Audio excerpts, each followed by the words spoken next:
So let's take a look at this one. The number one reason you lose your audience during your presentation is they are thinking it's not about them. Why would you think that's important? Think about that. You lose your audience because they're thinking, this message is not for me. This is not relevant. This is not important for me. Okay, so many people, it doesn't matter if it's written or verbal communications, the recipient, the receiver of your message, oftentimes they are thinking about this one thing. They're thinking about this thing called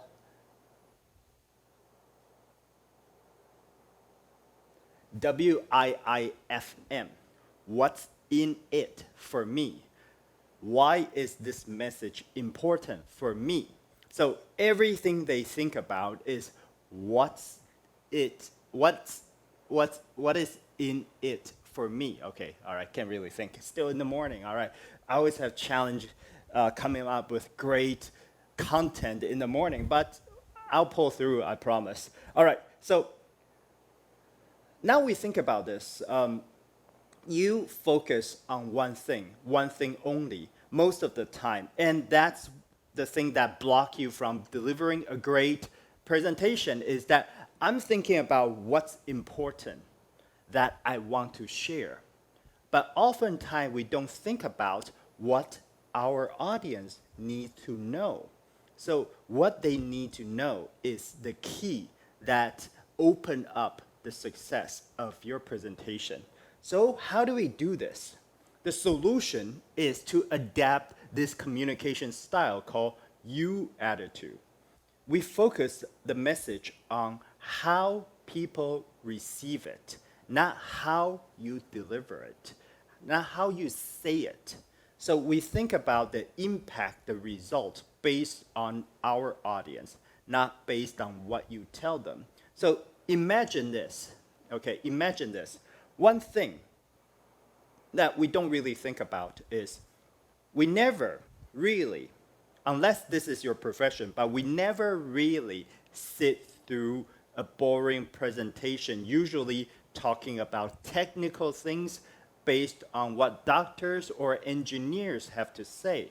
Because often doctors, okay, no disrespect to doctors or engineers, but sometimes those so-called experts or specialists, they communicate in the style that they think the audience understand the same knowledge. They understand the same background. They share the same interest. So they deliver the content just based on what they want to say. Problem is, not a lot of people watch what they have to say because we find it very boring. We find that it's not relating to our daily life. And even though some contents are excellent, some contents are great, but we just don't want to watch or read or listen to some of the great contents that the so-called experts wants to deliver to you, wants to share with you. That's the problem because they don't have the you attitude. They don't consider the audience. They just think that their message is so important that they just want to say it like the way it is. But that's not how great presentation should be. Remember, one thing that, one examples I used to give, or I still give nowadays, is that if you're fighting with your partner, if you're fighting with your loved one, your girlfriend, boyfriends, oftentimes we think that we want to win the argument. But the great, smart, brilliant people, they don't want to win the argument. They want to change the other party's behavior, their thoughts, their belief. So they use the you attitude. They don't want to win the argument because winning the argument doesn't prove anything unless you change people's belief system, you change people's behavior. So you attitude, very important for professional communication, not just for presentation, but overall communication. So let's take a look at one thing that we make mistakes oftentimes is that on the stage, we kill our credibility. So credibility killer is the first thing I want to talk about. There are some phrases that we say will instantly kill your credibilities. So if you want your audience to trust you from the beginning of the presentation, these phrases are not the ones that you want to be using. All right, let's take a look at this one. So consider this. Credibility is the first indicator for your audience to make the judgment on whether they should trust you. Don't help them jump to opposite results you hope for. So by saying the following phrases, you are helping your audience to not to trust you. Okay, so let me say it again because I don't want to give you this misunderstanding. The following phrases are the phrases that you say that will completely destroy the trust between you and your audience.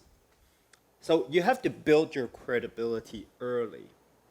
All right, so don't say the phrases that we are about to talk about because remember, we only have 37 seconds for someone to form a first impression about you when you meet for the first time. We talked about this in other class. So you have 37 seconds to build the first impression. Can they trust you? Can they believe what you said? Or should they like you? Those questions, the answer will form in the first 37 seconds when you meet someone, not just for presentation, but just overall interaction between one person to another. So you have to build it really early. And if you don't build it or you destroy it in the early stage, it's very, very difficult to bring it back, to build it again. So you have to be very careful. Phrases. So we're talking about type of phrases, not just one single phrase, but phrases like this one. Can you hear me? Hello, can you hear me? Can you hear me? Hello? Yep. So, all right. It's not my microphone. I'm just reenacting the situation. That's not something that you want to be saying on the stage because as an audience sitting down there, I'm looking at some stranger standing up on the stage, asking me whether or not we can hear them. Clearly, it doesn't matter if they can hear you or they cannot hear you. It makes the speaker seem very unprofessional and unprepared. You see what I'm saying here? And can you see the slides? So can you see the slides? I'm sorry, the words are really small. Can you see them? Another thing that makes you seem like you are very unprepared, because if you have the same worry I'm asking you, can you see it? Then you have to change the slides. And a lot of people pack their slides with a lot of information, numbers there, graphs there, some words there, and then a picture there. It's not an eye test. You're not trying to test your audience with their eyesight. So if you have this concern, like you worry about whether or not the audience can see the slides, then don't use slides that has a lot of information just on one single page, because that is not very smart. Okay, I don't want to use the word stupid, but it's not very smart. So by asking you, the audience, this question, can you see the slides? It makes you seem like you don't care, because even though you're caring, okay, you want to know if they can see it.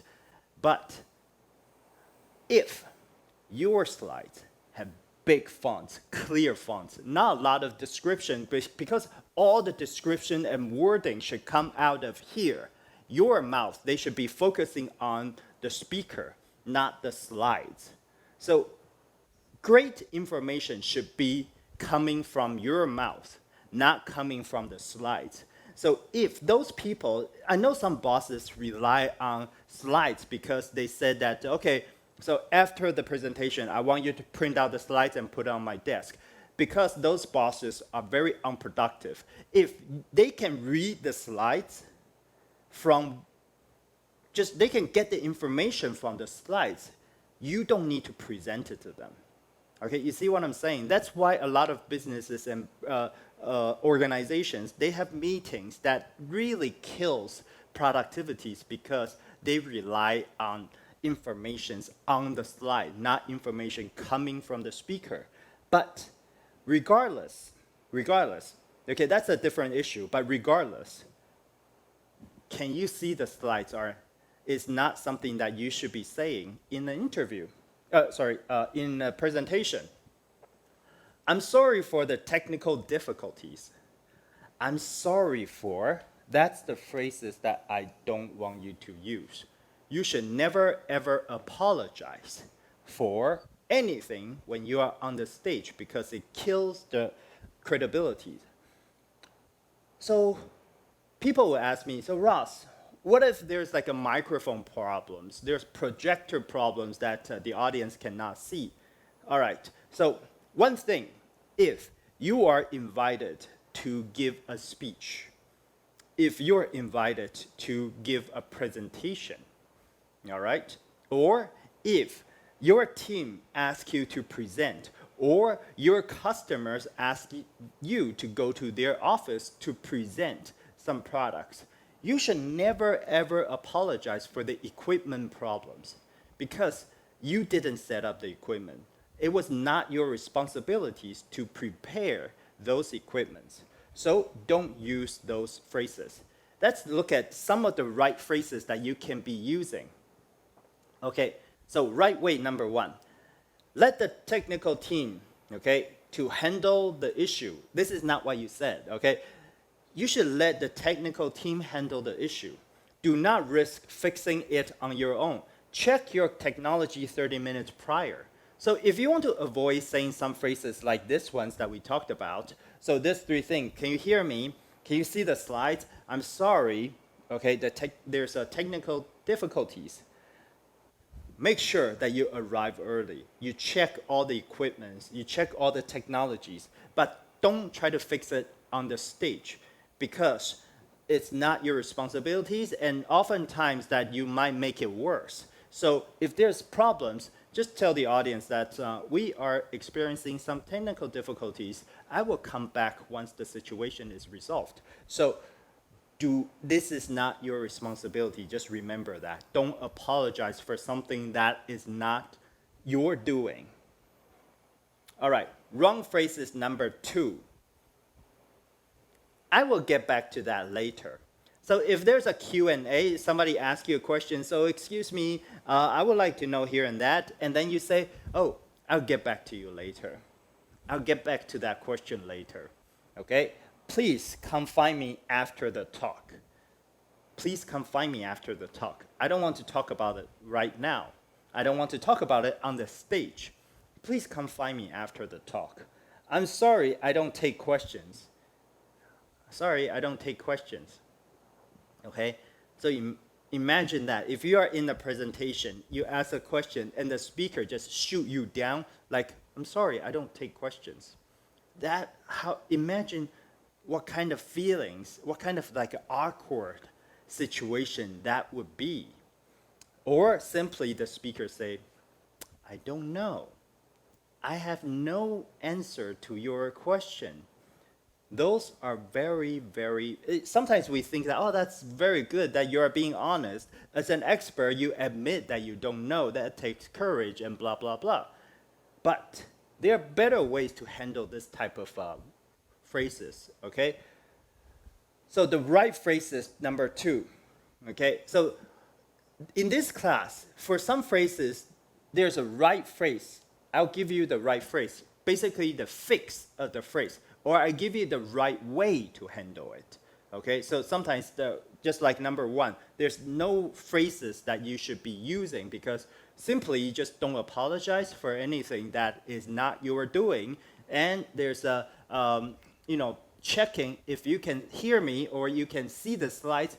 Those are the things that you can avoid just by getting there early and making your slides, making your PowerPoints very,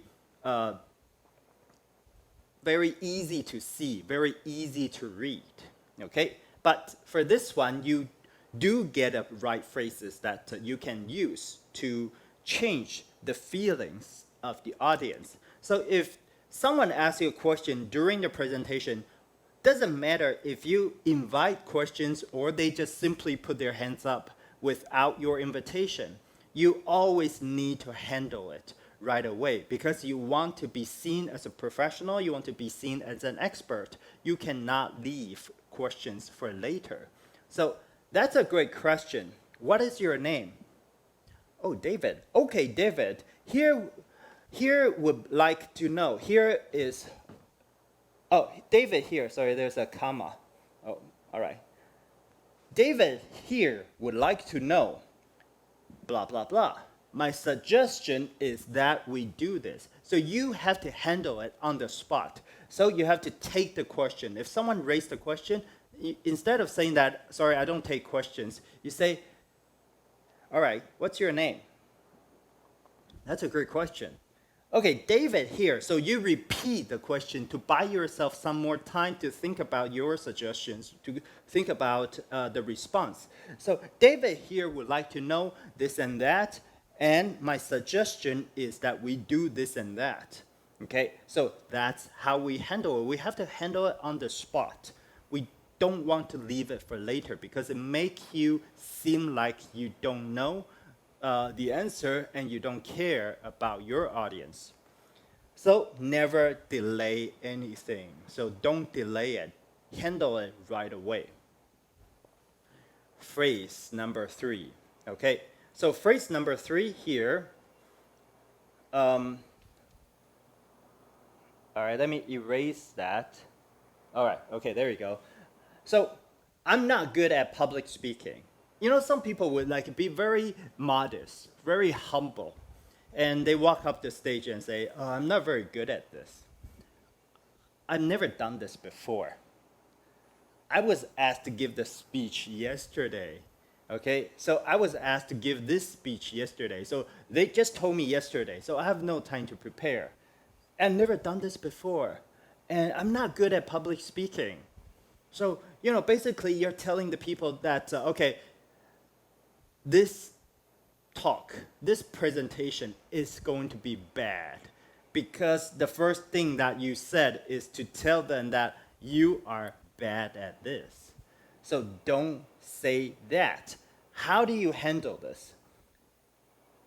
Thank you for joining me today. My name is Ross. I'm the business communication coach at tkb.com. How are you doing today? Why is this different? Why is this important? How would this make a speaker feel? Okay? You have to reframe it like a conversation.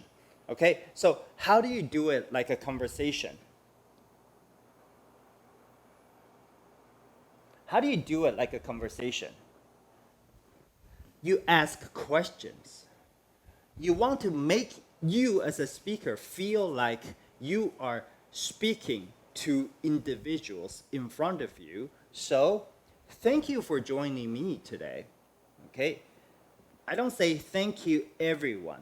Thank you for all of you. No. Thank you for joining me.